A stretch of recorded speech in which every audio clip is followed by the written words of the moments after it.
beweeg. Amen. Amen. Julle is welkom om julle sitplekke te neem. Ek gaan sommer hierso begin. Dankie Stefanie. So, ons is besig, ons is besig nie, wel tans is besig, maar ons kop vanoggend af met 'n splinternuwe reeks oor die Heilige Gees. Vir die volgende 5 weke wil ek jou vra, commit. Vir die volgende 5 weke wil ek jou uitnooi, kom kerk toe. Die reeks is regtig goed opgebou, tot en met dat ek nie op 'n plek besef, maar die Heilige Gees het 'n ontmoeting daagliks met my en jou, en hy is iemand wat jou ken, en jy kan hom ook leer ken. So as jy nie by ons kan wees nie, wil ek jou ook uitnooi, asseblief kyk ons livestreams, dat jy kan net ten minste bybly met waarmee ons gesels.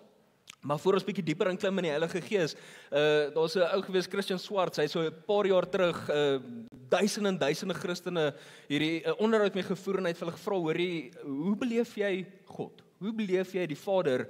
En grootendeels was die terugvoer gewees dat mense God beleef oor 3 kategorieë. Eerstens het mense hom beleef as groen, as die skepping, jy weet jou 5 sintuie, die skepping, alles wat rondom ons is. Dan is al 'n tweede groepering gewees van mense wat sê, ek beleef hom baie sterk in die woord, hulle is baie rooi, baie evangelisasie georiënteerd. En derde groepering is blou. Hulle beleef regtig God deur die Heilige Gees. En as jy vir hierdie 3 groepering mense gaan vra, hoorie, maar waar is God vir jou? Dan sal groen sê, God is bo ons. Vir die rooi sal hulle sê, God is tussen ons.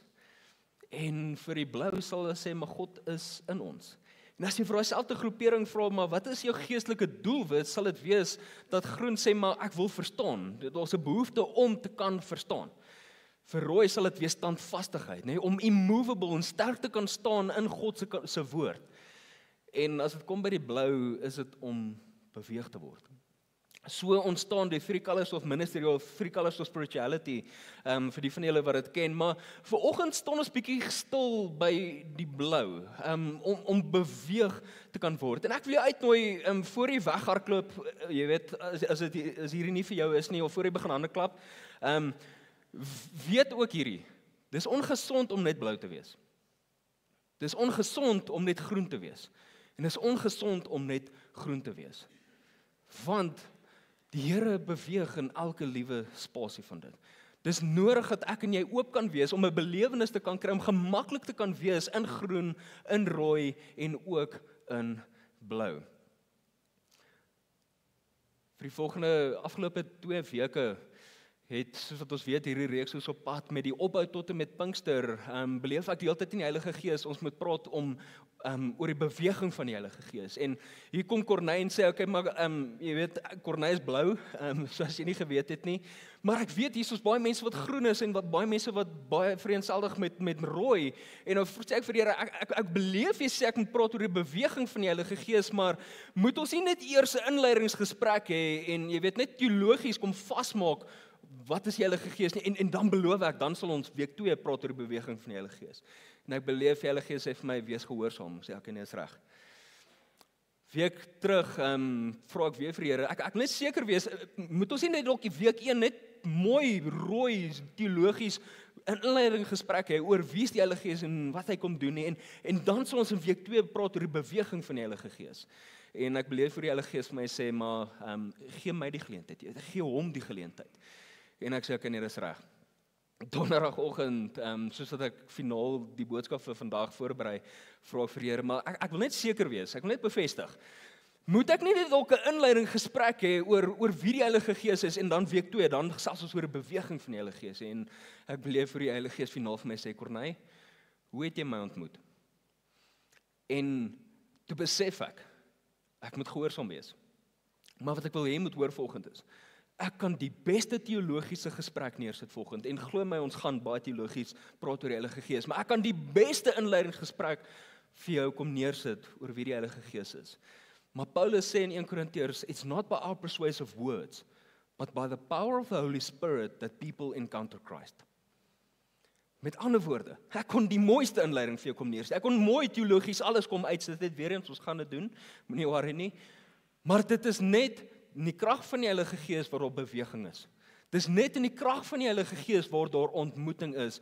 En dit is my vertroue vanoggend, dat dit nie my woorde sal wees, ek gaan nie sê dit my mooi woorde nie, dat dit nie my woorde sal wees nie, maar daar regtige verwagting sal wees in die Heilige, vir wat die Heilige Gees wil doen vanoggend.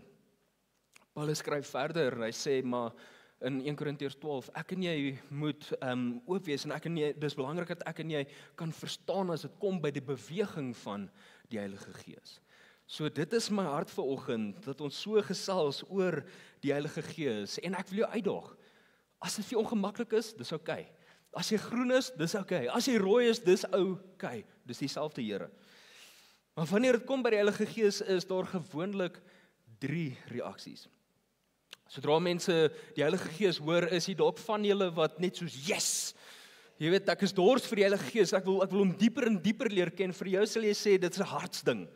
Jy weet, ek wil meer van sy krag in my daaglikse lewe beleef, maar soms weet mens nie altyd hoe of waar om te begin nie.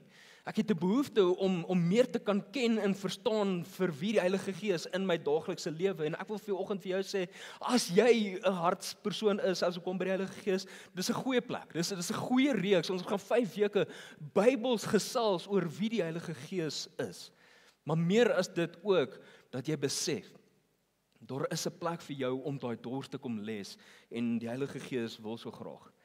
Dan is daar 'n tweede groepering van mense, sodra ons praat oor die Heilige Gees, dan is dit bietjie skepties. Jy weet, bietjie ywerig vir jou, jy sal dalk sê dit is 'n kopding. Ek wil verstaan voor ek gaan vertrou. Jy weet, ek wil weet wat sê die Bybel oor die Heilige Gees. Hoor julle die rooi? Ek wil verstaan wat sê die Bybel oor die Heilige Gees voor ek net gaan inspring. Vir baie van ons is dit dalk, jy het groot geword in 'n kerk wat jy weet, nie te veel oor die Heilige Gees gepraat het nie. Dalk was die Heilige Gees taboe geweest by die kerk.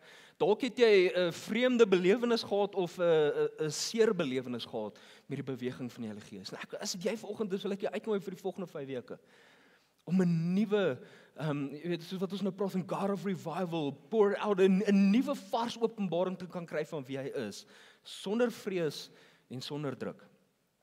Dalk is jy vanoggend hierso en dit is net soos, wie's dit?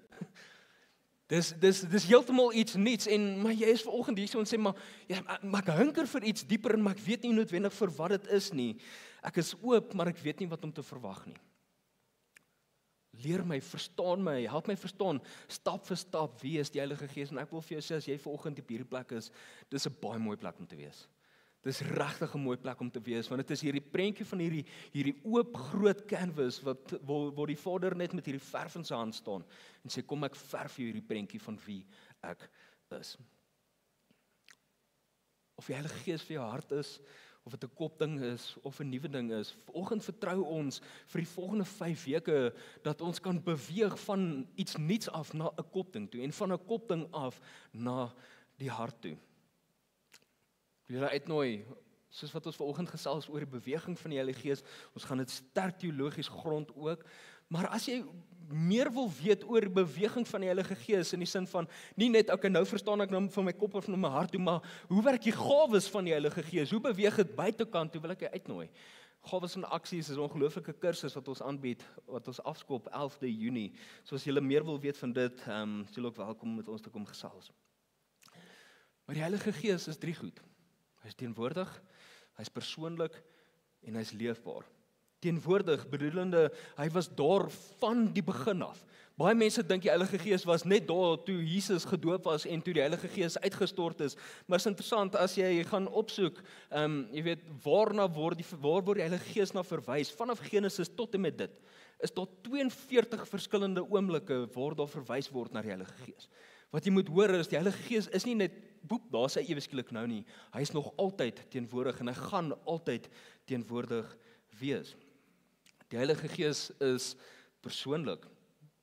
Hierdie week hoor ons hierdie quote wat sê, hoeveel van ons sou ons huidige ervaring met die Heilige Gees verruil vir net een gesig tot gesig gesprek met Jesus? Sal jy jou huidige verhouding, jou belewenis en dit wat jy ervaar van die Heilige Gees, sal jy dit in 'n oogwink verruil net sodat jy kan gesig tot gesig kan gesels met Jesus? En soos wat mens hierdie lees, dan voel mens, wow, dit tref nogals, want jy kan ten minste dan Jesus hoor en jy kan ten minste Jesus sien, maar ek wil vir jou sê, as dit waarheid is in jou lewe, of dit klink vir jou aanloklik, dan mis ek nie iets van die Heilige Gees. Kom ek vertel vir jou hoekom. Johannes 14 vers 16 tot 7. Jesus sê, ek sal met die Vader praat, hy sal vir julle 'n spesiale helper stuur. Hierdie helper ken net een pad en dit is die pad van die waarheid. Pos gou vir 'n oomblik daar. Onthou Jesus het gesê, I am the way, the truth and the life. No one gets to the Father except through me. Maar hier sê Jesus, die Heilige Gees het een missie, daar is een pad en dit is die pad van waarheid. Met ander woorde, dis asof die Heilige Gees en Jesus in tune is met mekaar. Dis wat jy moet hoor volgende. Ek praat natuurlik van die Heilige Gees. Die Gees sal julle nooit alleen los nie, maar oral by julle wees. Julle sal gou die Gees in julle lewe erken, want hy sal heeltemal deel word van julle. Hy is nie net by julle nie, maar ook in julle. Maar tog kom ons op 'n plek wat ons sê, maar ek sal eerder gesig tot gesig met Jesus wil gesels, as met verhouding te bou met die Heilige Gees. Hier is wat jy moet hoor. Die Heilige Gees, Jesus was met die disippels, maar die Heilige Gees is in die disippels. Ek en jy kan 'n gesig tot gesig gesprek hê met Jesus wat voor ons is, of ek en jy kan hom binne ons hê. Ek en jy het toegang tot die Seun, tot Jesus, deur die Heilige Gees. Die Heilige Gees is leefbaar. Die Heilige Gees maak die onpraktiese doenbaar. Hy maak die onpraktiese leefbaar. Wat jy moet hoor vanoggend is, die Heilige Gees is nie net daar wanneer ons praat oor hom tydens Pinkster nie. Die Heilige Gees is nie net daar wanneer jy hoendervleis kry in worship nie. Die Heilige Gees is nie net daar wanneer jy voel, ja, hierdie boodskap het vanoggend met my gepraat nie. Dit ook, ja. Wat jy moet hoor vanoggend is, en wat ons gaan neersit hierdie volgende 5 weke, is die Heilige Gees is 'n manier van leef. Hy is nie net by jou nie, hy is in jou, elke liewe oomblik, en hy ken jou, en hy het 'n behoefte dat jy hom leer ken. Die Heilige Gees is teenwoordig, persoonlik en leefbaar. Weereens, ek kan al hierdie mooi goed sê oor wie die Heilige Gees is, want dis alles waar, maar dis net die Heilige Gees wat hierdie beweging kan bring, dis net hy wat hierdie ontmoeting kan bring, dis nie my persuasive woorde nie.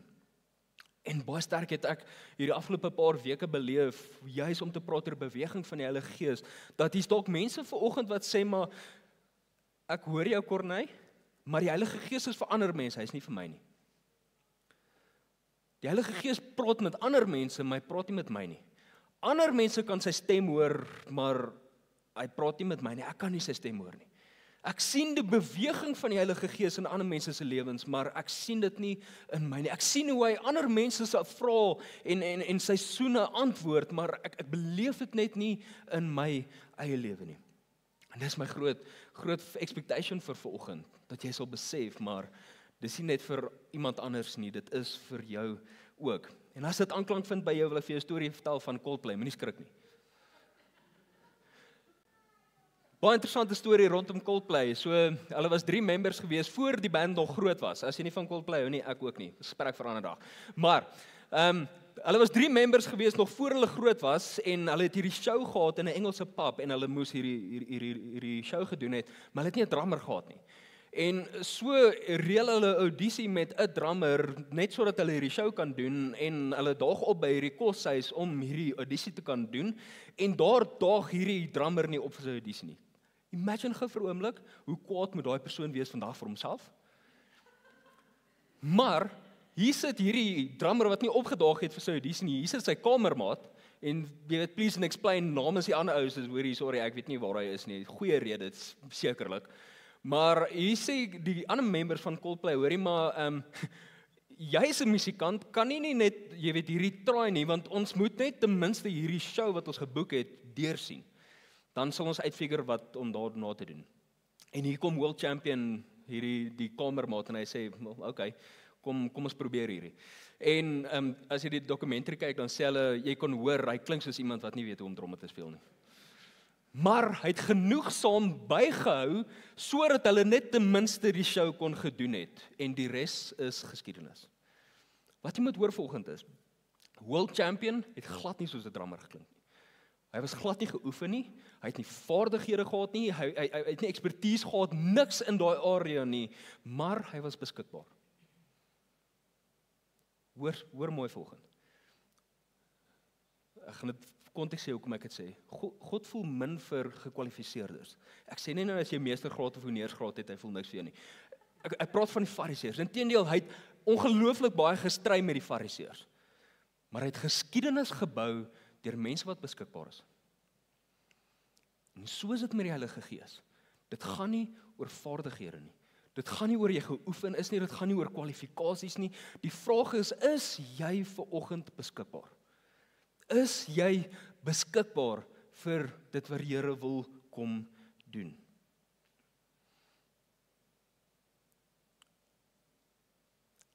Ons gebed is dat jy sal skuif van 'n nuwe ding af na 'n hart, na 'n kopding toe. Dat ek en jy vanoggend kan besef, maar hy sê net daar nie, hy is vir my, hy ken jou en hy wil hê jy moet hom ook ken. Ek wil julle uitnooi op te maak by Johannes 3. Ons gaan 'n bietjie gesels oor twee prominente karakters in die Bybel. Een is baie prominent, 'n ander is bietjie minder prominent. Nicodemus en 'n Romeinse soldaat of 'n Romeinse centurion met die naam Cornelius. So as jy gewonder het wie is wie, daai is die Romeinse soldaat. Ek nou mooi konsentreer. Daai is die Romeinse soldaat. En dis interessant, Nicodemus is 'n prominente figuur in daai tyd as ek kom by die woord.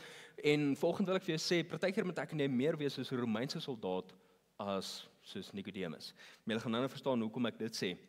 So Nicodemus, bietjie agtergrond van hom, hy was 'n fariseer gewees. Hy was deel van die Sanhedrin gewees en die Sanhedrin is juist die mense wat Jesus vervolg het. So as ons kyk na die 3 kleure, hy was bloedrooi. Soos in bloedrooi. Hy was sterk standvastig in die woord in die einde van die dag gewees. En hier tel ons op hierdie gesprek waar Jesus met Nicodemus gesels oor die Heilige Gees en hy verstaan nie, want Jesus het 'n blou gesprek met hom en hy's bloedrooi en daar's hierdie clash. Hy kan nie verstaan wat gaan aan nie. Maar so tel ons op Johannes 3 vers 5 tot 12. Staan daar, Jesus said, "You're not listening." Can you imagine? Een van die eerste goed wat jy nou sê ons hierso, ek sal die Heilige Gees verruil vir een gesig tot gesig gesprek met Jesus en dan het Nicodemus dit en hy sê, "You're not listening." Nee, dan klink die Heilige Gees baie beter, nee. "You're not listening. Let me say it again. Unless a person submits to this original creation, the wind hovering over the water creation," weer eens, daar bevestig het weer die Heilige Gees was daar van die begin af, "the invisible moving the visible, a baptism into a new life, it's not possible to enter God's kingdom. When you look at a baby, it is just that, a body you can look at and touch. But the person who takes shape within is formed by something you can't see and touch, the Spirit, and becomes a living spirit." Jesus gaan verder sê, "So don't be so surprised when I tell you that you have to be born from above, out of this world, so to speak. You know well enough how the wind blows this way and that. You hear it rustling through the trees, but you have no idea where it comes from or where it is headed next. That's the way it is with everyone born from above, by the wind of God, the Spirit of God." So Jesus hierdie gesprek met Nicodemus en Nicodemus vra konstant vra vir Jesus. Dis hierdie dialoog, hierdie back and forth. En hier gaan Jesus verder vir Nicodemus. Hy sê, "You are a respected teacher of Israel and you don't know these basics. Listen carefully. I'm speaking sober truth to you. I speak only of what I know by experience. I give witness only to what I have seen with my own eyes. There is nothing second-hand here, no hearsay." En so mooi sê, "Yet instead of facing the evidence and accepting it," net asof ons oor evidence gesing het vanoggend, "you procrastinate with questions. Instead of facing the evidence and accepting it, you procrastinate with questions. If I tell you things that are plain as hand before your face and you don't believe me, what use is there in telling you of things you can't see, the things of God? Instead of facing the evidence and accepting it, you procrastinate with questions." Hoe baie keer is ek en jy nie soos dit as dit kom, soos Nicodemus as dit kom by die Heilige Gees nie.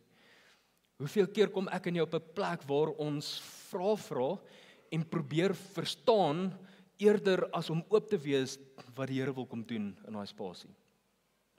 Om vrae te vra is nodig en dit is goed. Maar waar staan jou vrae in die pad van dit wat die Here wil kom doen? Om vrae te vra is nodig en dit is goed, maar waar staan ons vrae en ons behoefte om te verstaan in die pad van ons geloof en ons gehoorsaamheid?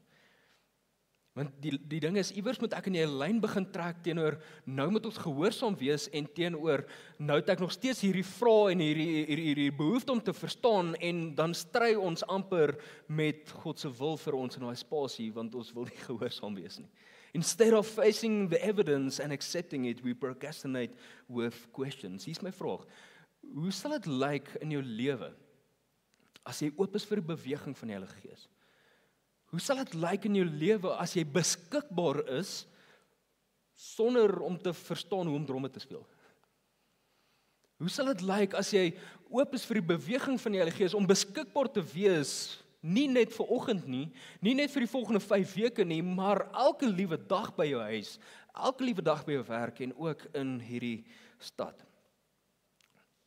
Die realiteit is partykeer is dit vir ons moeilik om die Heilige Gees te vertrou want ons kan hom nie sien nie, né? Hierdie week praat ons so die Heilige Gees is so naby, dis asof hy verby ons oë is. Dis hoe naby aan my en jou is. Hy's nie net by jou nie, hy is in jou. Maar hier is die realiteit. Ons sukkel om te vertrou want ons kan hom nie sien nie, maar instead of facing the evidence and accepting it, we procrastinate with questions. Hoekom sê ek dit? Want ons sien eintlik elke dag die Heilige Gees beweeg. Ons praat elke liewe Sondag daaroor. In worship, in die boodskappe, hy beweeg in die daaglikse lewe, elke liewe oomblik. Daar's 'n bietjie beweeg na die Romeinse soldaat toe. Julle kan oopmaak by Handelinge 10. Soos wat julle oopmaak, gaan ek julle vertel net hoekom dit crucial is om hierdie gesprek te hê, om te sê maar hoekom moet ek en jy meer wees soos 'n Romeinse soldaat as Nicodemus, iemand wat die Bybel geken het? Dan sal dit mooi verstaan, maar a centurion commanded a unit of 100 legionnaires, but was also responsible for assigning duties, dishing out punishments, and performing various administrative duties. Dis wat 'n centurion was. They formed the backbone of the legion and were responsible for enforcing discipline. So jy moet verstaan watter kaliber grootkop hierdie centurion was. Hy is regtig 'n prominente figuur as dit kom by die keiser en die emperor in daai tyd. Dit is hoekom Handelinge 10 vers 1 so ongelooflik kragtig is. There was a man in the city of Caesarea by the name of Cornelius. He was a captain of an Italian group of the army. He and his family were good people and honored God. Party vertaling sê dit so mooi. He and his whole household feared God. So mooi. He gave much money to the people and prayed always to God. Pause vir 'n oomblik. Hoekom ek wil hê jy moet besef hoe belangrik hierdie is en hoe kragtig hierdie is. Hy was nie 'n Jood nie. Hy was 'n Gentile gewees. En daai tyd het hulle geglo God is net vir die Jode. Daar's net redding vir die Jode. Daar's nie redding vir nie Jode nie. Daar's nie redding vir Gentiles aan die einde van die dag nie. Maar tog lees ons hierso him and his household feared God. Met ander woorde, ons het nou gesê party mense voel die Heilige Gees is net vir party mense, maar nie vir ander mense nie. Né? Hier begin ons nou in dit inklim. One afternoon about 3 o'clock, he saw in a dream what God wanted him to see. An angel of God came to him and said, Cornelius. He was afraid as he looked at the angel. He said, what is it, Lord? The angel said, your prayers and your gifts of money have gone up to God. He has remembered them. Send some men to the city of Joppa and ask for Simon Peter to come here. Onthou ons het laasweek gepraat oor Petrus. He's living with Simon, the man who works with leather. His house is by the seashore. He will tell you what you must do. Dis hierdie belewenis wat die Cornelius gehad het met hierdie engel en terselfdertyd skuif die storie na Petrus toe waar hy 3:00 die middag het hy gegaan vir 'n middagslaapie, net 'n normale Woensdag. Jy weet, en hier in hierdie droom terwyl hy slaap, kry hy hierdie visioen van God van hierdie laken vol unclean meat wat uit die hemel uitkom. Unclean meat in ons konteks is soos bacon en soos rashers en varkchoppies. Goed wat vir ons uit die hemel uitkom en letterlik uit die hemel uitkom in die visioen, net waarop dit neerkom. En die Here sê vir Petrus, eet hierdie vleis. En Petrus sê, ek het nog nooit unclean meat geëet nie. Ek gaan nie hierdie unclean meat eet nie. En God sê vir hom, do not call unclean what I have made clean. Do not call unclean what I have made clean. En so word Petrus wakker en hy sê, joh, interessante droom, jy weet waaroor gaan hierdie. En soos wat hy hier begin dink, is al klop aan sy deur en hy maak oop en hierso is hierdie Romeinse soldate wie Cornelius gestuur het. En so gaan Petrus nou saam met hulle na Cornelius toe. Spring na Handelinge 10 vers 29 toe. Petrus sê vir Cornelius, "For this reason I came as soon as you sent for me, but I want to ask you why you sent for me." En toe ek hierdie lees, ek net soos, hoor julle vir Nikodemus? Beleef julle vir Nikodemus? Met hy is so gewillig om te sê, ja, ek het hierdie belewenis gehad van die Here en ek het hierdie confirmation gehad van die Here. Ek moet in hierdie spasie toe ingaan en ek is gehoorsaam in hierdie spasie in te gaan, maar ek wil net weet hoekom. Al hierdie wat Nikodemus hoor, maar ek wil ook weet hoekom. Ek meen, was daar nie genoeg evidence vir hom om dit net te kan aanvaar nie, maar tog procrastinate hy met hierdie vraag van hoekom? Hoeveel keer is ek en jy op 'n plek waar ons gehoorsaam is teenoor die Here of ons word beweeg deur die Here en ons kry belewenis van die Here om iets te doen en ons moet iewers wees en dan vra ons, okay, maar hoekom? Hoekom moet ek hier wees? Hoekom is ek in hierdie werk waarna is? Hoekom is ek in hierdie huwelik? Hoekom lyk my finansies so? Hoekom lyk my familie so? Wat ook al dit mag wees. Ons is so vinnig om die vraag hoekom te vra, eerder as om oop te wees wat die Here wil kom doen in 'n spasie. Kom ek sê dit so. Sodra ek en jy die vraag vra hoekom, haal ons geloof uit alles uit. Sodra ek en jy die vraag vra hoekom, haal ons geloof uit alles uit. I sent for you at once, said Cornelius. You have done well to come. We are all here and God is with us. We are ready to hear whatever the Lord has said to you and for you to say. Hoe kragtig is dit? Ek is hierso, my huishouding is hierso. Ons is reg om te hoor wat die Here vir jou gesê het om vir ons te sê. Die boldness wat jy moet verstaan agter hierdie woorde. Wat as die Here vir hom gesê het, jy moenie meer 'n Romeinse soldaat wees nie? Wat as die Here vir hom gesê het, jy moet nie meer 'n centurion wees nie? Wat as die Here vir hom gesê het, gaan na jou hoogste emperor toe en sê vir hom, wees Jesus? Hierdie is ongelooflik bold en gehoorsaam. Die evidence is daar en hy aanvaar dit en hy vra nie. Wanneer laas het jy by die Here se voete gaan sit en sê, Here, vertel vir my wat is op u hart vir my? En dat dit so sal wees. Want wat as? Wat as jy hom hoor en jy moet gehoorsaam wees? Wat as jy hom hoor en, wel kom ek sê, wanneer jy hom hoor en jy moet hom vertrou in die seisoen waar jy is? Wat as hy wil hê jy moet gehoorsaam wees eerder as om te probeer verstaan? En selfs al het jy baie vrae. Het eindig by Handelinge 10 vers 42 tot 44. Ek gaan nie hele een lees, maar ek wil spesifiek stil staan by vers 44. While Peter was speaking, the Holy Spirit came on all who were hearing his words. En dit is hierdie prentjie. En wat jy moet besef is, in hierdie oomblik het Petrus eintlik sy totaliteit van sy teologie moes herdink. Want tot sy kennis was God was net vir Jode. God was net vir daai religious mense, maar tog is hy besig om hier te praat oor die Here en hier kom al hierdie Gentiles tot bekering en hulle ontvang die Heilige Gees. En tog is ons op 'n plek wat ons sê, maar die Heilige Gees is vir ander mense, dis nie vir my nie. Die Heilige Gees is vir die pastoor, maar nie vir my wat net kom hoor nie. Die Heilige Gees is vir die worship band, maar nie vir my nie. Die Heilige Gees is vir mense wat sê hulle is profete, maar nie vir my nie. Tog sê hierdie storie is heeltemal anders. Hierdie storie wys vir my en vir jou, Jesus het gesterf vir almal se sondes. Hy het gesterf sodat jy, nie net ons of ander mense rondom jou nie, sodat jy 'n verhouding kan beleef met hom, nie net ewige lewe eendag in die hemel nie, maar ewige verhouding nou al. As mense wat rondom jou sit, wat hierdie beleef, wat beskikbaar is, hoe sal dit lyk as jy beskikbaar is? En mens mag hierdie storie hoor en dink ek, maar Cornelius is 'n beautiful storie van so lank terug, jy weet. Dis net in daai tyd waar een persoon 'n droom gekry het en 'n ander persoon kry ook 'n droom en hier ontmoet hulle mekaar en hierso is die uitstorting van die Heilige Gees besig om te gebeur. Maar wat as ek vir jou sê, jy is dalk vanoggend hier met expectation op jou hart, soos Cornelius, maar terselfdertyd is daar 'n Petrus wat ook iets beleef oor jou. En Ek het hierdie brilliant storie gehad wat met my gebeur het in die begin van hierdie week en ek het gevoel, "Jesus, dit pas so mooi in by hierdie storie" en ek beleef vir die Here vir my sê, "Maar is dit jou storie of ander mense?" Ek sê, "Okay, cool. Ek pos vir 'n oomblik daar en Vrydagoggend gee iemand vir my woord. Hulle sê, hoorie maar, Corneille, as jy Sondagoggend preek en die Heilige Gees sê vir jou, gee alles oor, sal ek gehoorsaam wees." So vanoggend gaan ek regtig gehoorsaam wees. Want vanoggend wil ek vir jou kom wys.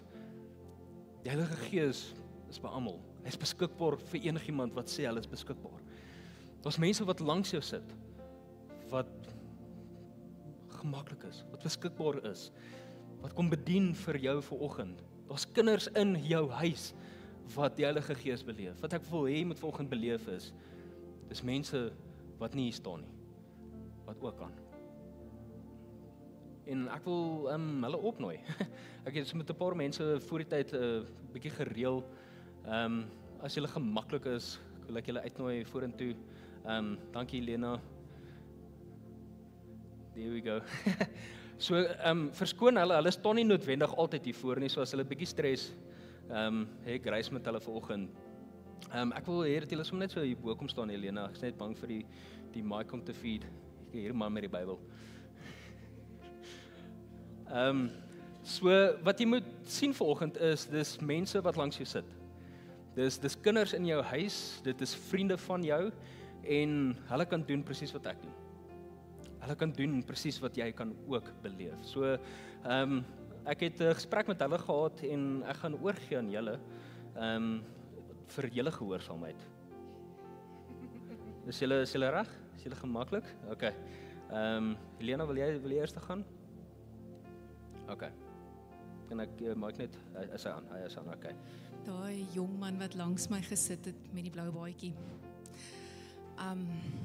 Ek voel die Here sê, you are stronger than you think you are. Die woord wat onmiddellik by my opgekom het is yster. That there's a strength in you that you do not recognize in yourself as yet, a strength that comes from Him and through Him. En in die volgende prentjie wat die Here net vir my gee is 'n skip se anker, die ou tydse anker, that was made out of a lot of iron.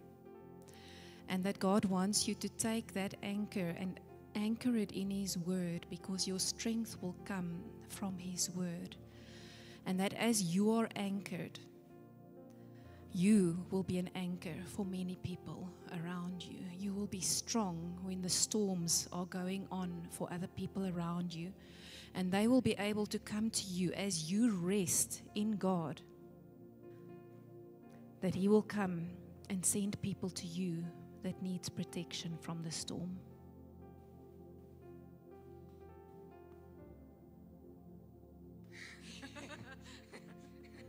Okay. Afrikaans alles af. Okay. Ek hoop ek's reg as ek nie gaan nie. Oom daar agter in die hoekie. As ek nie reg is nie, gaan ek het soos ervaar net 'n mediese probleem in oom se lewe. Ek weet nie of daai enigstens reg is nie. Okay. Want is so net half dat die Heilige Gees ook vir oom is. Dit was daai twee. Dit was either 'n mediese probleem en dat God in daai spasie in gaan beweeg. Ek weet nie of dit dalk vir iemand anders is nie. En dan die ander een was wat dit is, dat soos wat Corneille gesê het, hierdie boodskap spesifiek vir oom is. Die Heilige Gees is vir oom en ja.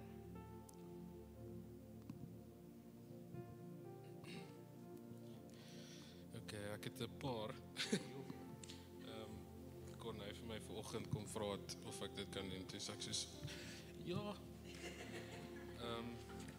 En ek sit en ek dink, okay, hoe gaan hierdie nou gebeur? En toe is die Here, toe kom gee hy nie net vir my een nie, maar 'n paar.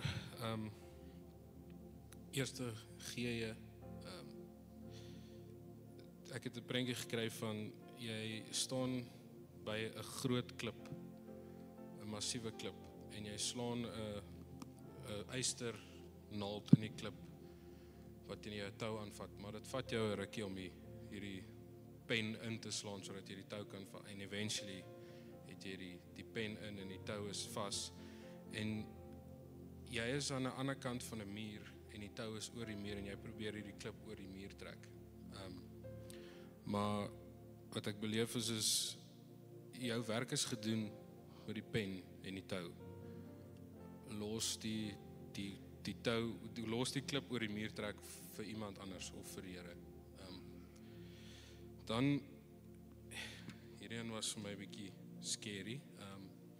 Dame daar met die checkered blou mooi baadjie en ek beleef 'n knop in jou keel. Maar dit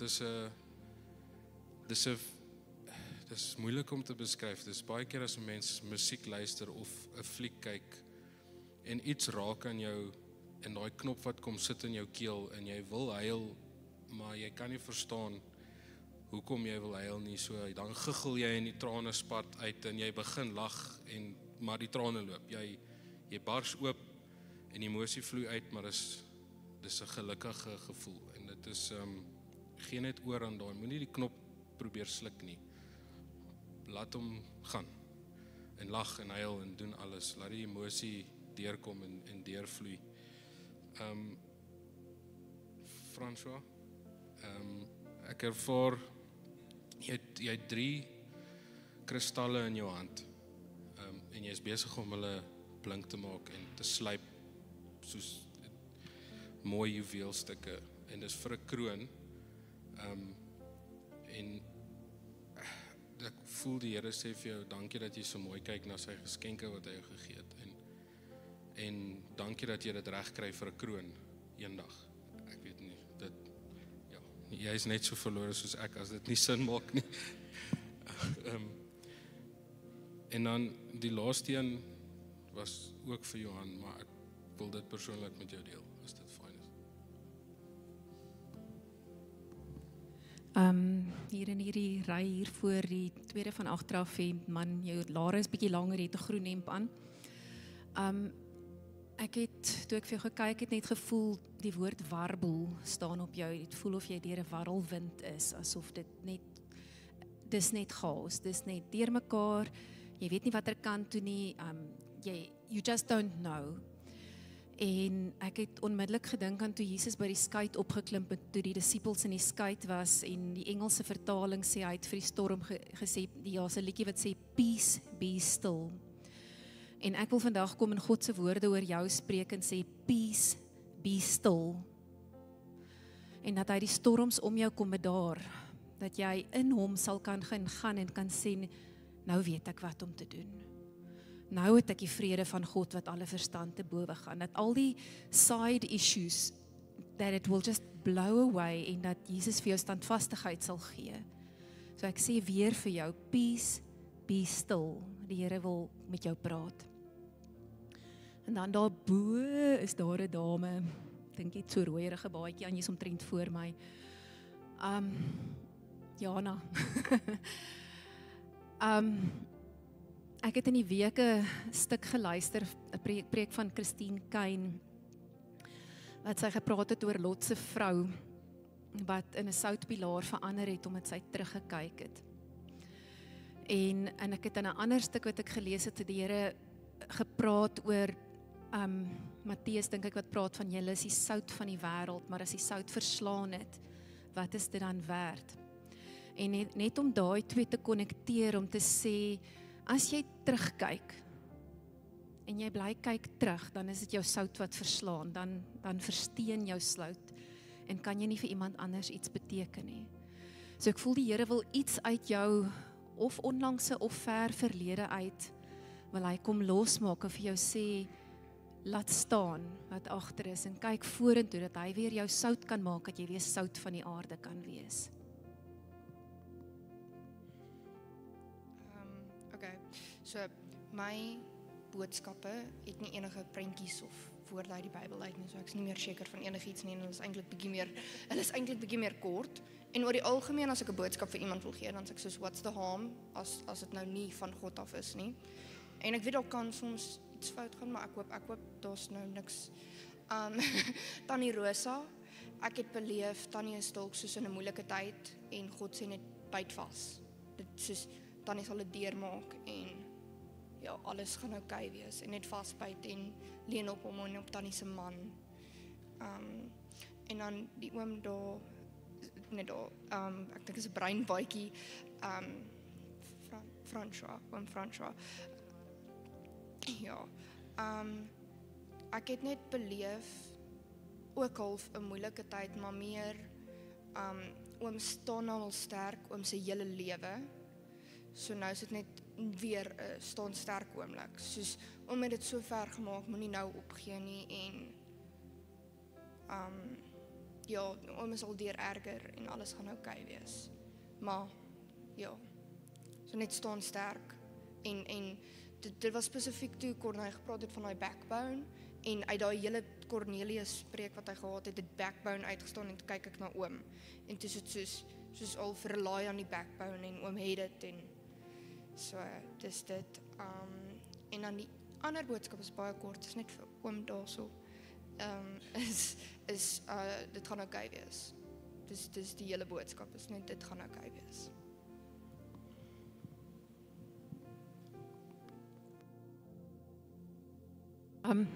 Jy het nou gesê die Here praat nie met jou in prentjies nie, maar ek wil juist dit nou sê dat die van julle wat my ken, weet ek is 'n super logiese mens.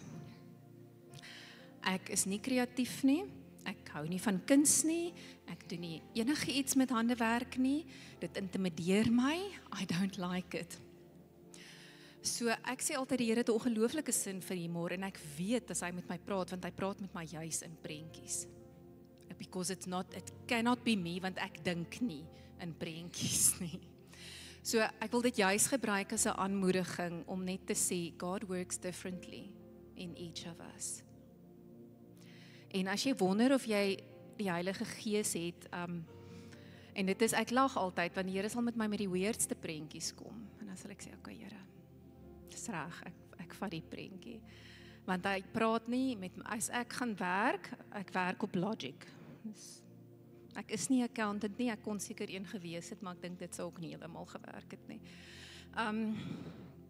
Daar onder die verwarmer is 'n klein seentjie en 'n vrou met so pinkerige trui, jy, ja, daar so. Ek voel jy roep uit vir die Here en ek voel amper half daar's 'n insecurity wat in jou opkom en sê, hoe kan ek die Here hoor? Jy wil graag, maar jy voel, yes, ek weet nie of dit vir my is nie. Hoe gaan ek weet as die Here met my praat? En ek gaan aansluit by my testimony rondom dit. Ek was, nou moet ek dink, 21 in Doxadeo in Brooklyn. En die Here het vir my 'n woord gegee, daar kan nie onthou nie. Ek kan net die oomblik baie goed onthou.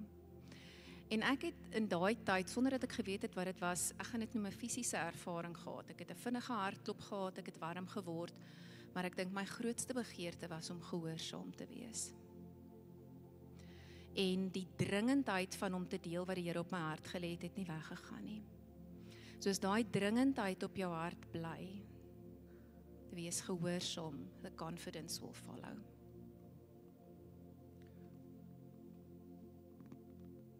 Kan ek vra dat jy dit na die tyd vir daai persoon? Kan ek vra vir 'n ander klap gee vir hulle? Die Here kan nog lank gaan. Maar wat ek wil hê julle moet hoor is volgend, is sommer vir my gesê. Vir hulle is dit amazing, maar ook uitdagend. Dit gaan oor gehoorsaamheid, nie om te verstaan en om vrae te vra. Dit gaan oor gehoorsaamheid, selfs al weet ons nie hoekom nie. En net so wil die Heilige Gees in jou lewe ook om werk. En wat ek wil hê jy moet hoor is, dis vir almal. Dis vir jou ook. Hy ken jou goed. Hy het 'n behoefte dat jy hom leer ken. En dis 'n uitnodiging vir die volgende paar weke. Kom ons bid saam. Here, dankie vir volgende dat ons net hierdie U kan groot maak volgende. Here, dat ons U naam kan verklaar. Selfs ons verstaan ons nie noodwendig wat is waarmee is U besig in mense se harte neer. Ek bid vir die volgende 5 weke dat mense sal oop wees, Here, dat hulle nie sal skrik nou omdat hulle rooi of omdat hulle groen is nie, Here, maar dat hulle sal beleef hoe U oor alle areas van ons lewens besig is om te werk, Here. En ek beleef ek bid Here vir almal wat woord gekry het vanoggend dat hulle sal gesprekke verder hê met U, Here. Om te weet, Here, ons bly net mens, maar wat sê U oor dit? Dat ons nie die finale waarheid sal wees nie, maar dat U die finale waarheid sal sê. Dat U die finale sê het, Here, dat U die finale identiteit oor ons lewens het en in elke liewe spasie. Amen. Amen. Kyk asseblief vir die weer saam met my. Dankie julle.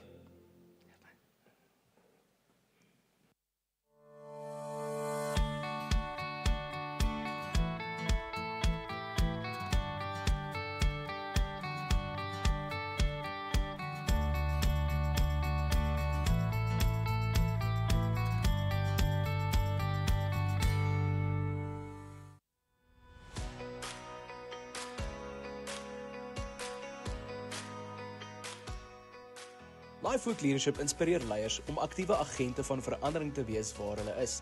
En hierdie jaar wil ons jou uitnooi na 'n inligtingsaand oor Lifework Leadership, saam met Dean Retief, die uitvoerende direkteur van The Leadership Storehouse. Tydens hierdie geleentheid sal Dean praat oor 'n nuwe begin in 'n korporatiewe omgewing.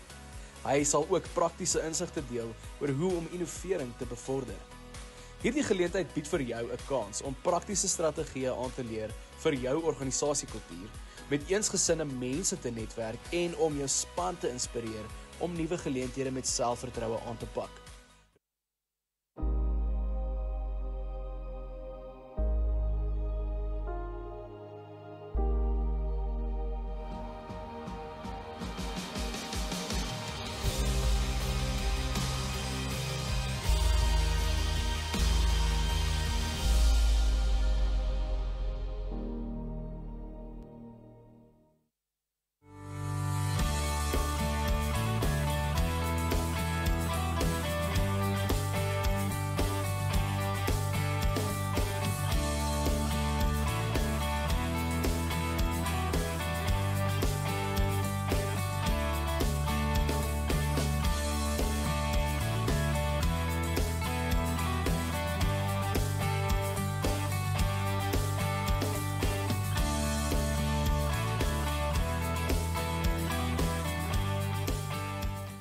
Daar sê, goeiemôre.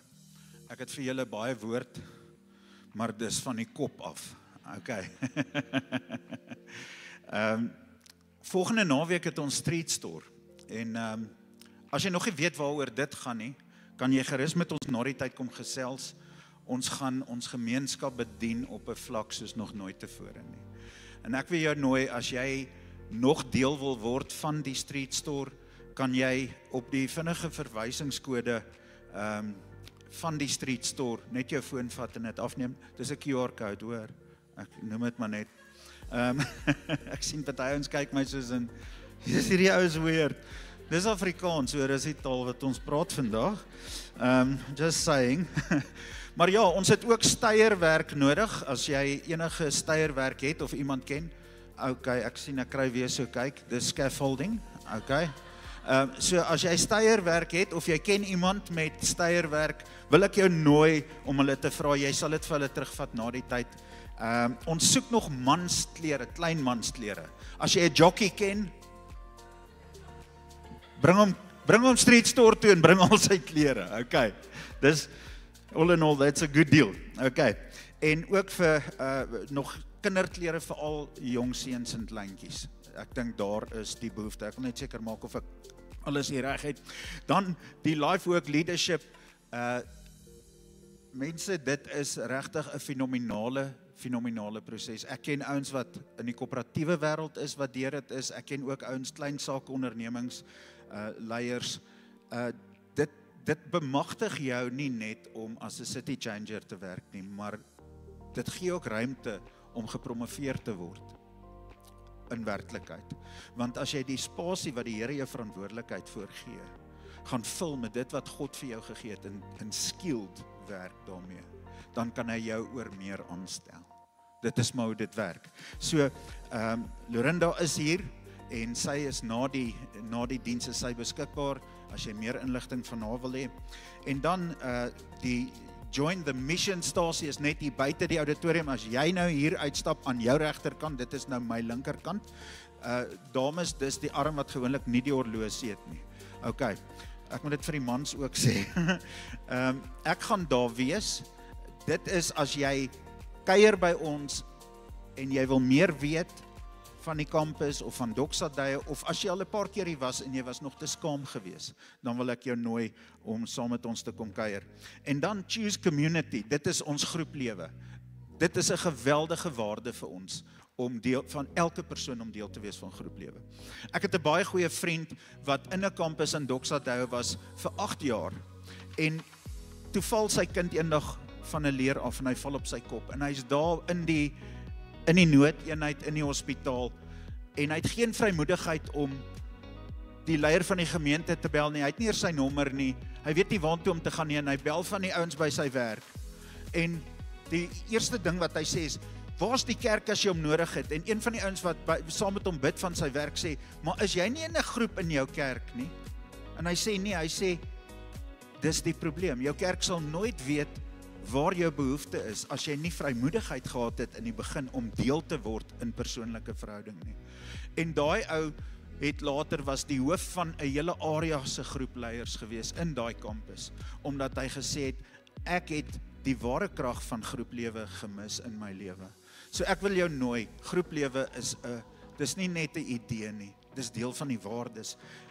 Hier aan my linkerkant by die community muur kan jy gerus met iemand gesels wat daar vir jou sal reg staan. En nou is my screensaver van my pragtige vrou op. En nou is ek heeltemal, my liefie, jy's cool. Jy's cooler as ek, hoor. Okay. En dan praat ons oor die 5 gesindhede van gee vandag. Een van hulle, en ons praat van gehoorsaamheid. En ek dink dis een van die groot goed. As jy wil weet of jy die Here se stem hoor. Een van die areas, eendag was ek in 'n geweldige krisis, en hoorie, ek sê dit nie vir jou nie, ek praat nou oor myself. En ek is in 'n kerk wat ek eintlik nie wil wees nie, want ek voel hierdie ouens is 'n klomp money grabbers. En daar sit ek, en ek het R120 in my beursie, en ek moet petrol ingooi om maandag werk toe te gaan. En toe hulle het mandjies gehad wat so omkom. En toe daai mandjie omgaan, toe beleef ek die Here sê vir my, sit daar R120 daarin. Nou ek kan vir jou sê, daar's 'n paar mense wat met jou kan praat in jou lewe. Die duiwel kan met jou praat, hy gaan nie vir jou sê, gee geld vir die Here nie, ek beloof jou. Hy gaan vir jou sê, gaan speel lotto en die wins, sê jy gaan hospitale bou of iets. Jouself gaan definitief nie, sê, hoorie, kom ons maak myself net 'n bietjie, kom ek toets 'n bietjie, hoe ver my kar kan gaan sonder petrol. As ek vir my vrou dit moes sê, dan sy my weird aangekyk, want dit was haar R120, okay. Maar die laaste persoon is die Heilige Gees. En weet julle wat? Ek het gekies om dit nie te gee nie. En toe ek daar uitstap, toe besef ek is 'n blessing kwyt. Nie geld nie, maar in gehoorsaamheid. En dit was 'n les wat ek geleer het in my lewe. En dis hoekom in gehoorsaamheid gaan dit nie oor wat jy terugkry nie. Dit gaan oor, as jy gehoorsaam is in die klein goed, dan gaan die Here jou groter goed gee om oor gehoorsaam te wees. Daar's 'n man in Brooklyn Campus wat vir die Here gesê het, ek wil getrou wees. Ek wil hê my bediening moet wees dat ek die kerk help fisies bou. En God het hom geweldig gechallenge. Hy het op die einde 70% van sy inkomste vir die kerk gegee. Maar hy het nog steeds 'n goeie lewe gehad. Ek hoop nie is my bediening ooit nie, want as ek R120 kan gee nie, dan ja wel. Die Here gaan my bless met 'n vakansiehuis in Clifton, en dan weet ek nie hoekom ek daarna sleg voel nie. En nou ek bel nou iemand, hoor. Hierdie ding werk nie, hoor. Ek weet julle jong ouens kan dit doen. Ek kan vir julle vertel, daar's hy. So ons Tree-fonds is 'n fenominale fonds wat ons jeugwerkers bemagtig om by skole, maar ook in die jong mense in ons gemeenskap te belê. En hulle doen absolute fenominale werk. Hulle is nou regtig waar hulle sê die tire die teer slaan. Jy sien, ek kan slang praat. Ek kan nie sê die buiteband nie. Maar gaan jy my vra, is dit 'n Radial of is dit 'n Dunlop? En dan weet ek dit. Okay, so, maar indien jy wil deel wees en inkoop in die tree-proses. Ouens, weet jy wat, ek is nou nie 'n goeie bemarker nie. Ek is groen op daai 3 colors, so ek is 'n ongelowige Thomas, as dit nou daarby kom. Nie meer nie, die Here het my gelowig gemaak. Maar as jy dink, wat kos Vrydag-aande se pizzas vir 'n gesin? Weet jy, as jy net jou pizzas opgee op 'n Vrydag aand, en jy sit dit in die tree-fonds in, kan ons nog 'n youth coach aanstel, om nog 'n area in ons gemeenskap te bedien. Dink jy nie, dis fenomenaal nie. Ek dink elke kampus moet ten minste 5 youth coaches hê, om 'n ware impak in die volgende generasie te maak. So ons het al klaar 2, ons wag vir 3. Amen. Die wat getrou, gehoorsaam wil wees, volg jou hart, nie my nie. Jy hoor wat ek sê? Maar moenie luister na waar jy gaan eet vanmiddag nie. Okay. Dan het ons lekker koffie van Lunas hier, en natuurlik Superkel is hier met heerlike kos om die maagie vol pensie dik, hartjie vol geluk oomblik in jou lewe te bring. So as jy vandag nie is, volg my asseblief na die Join the Mission stasie. Sien jou daar.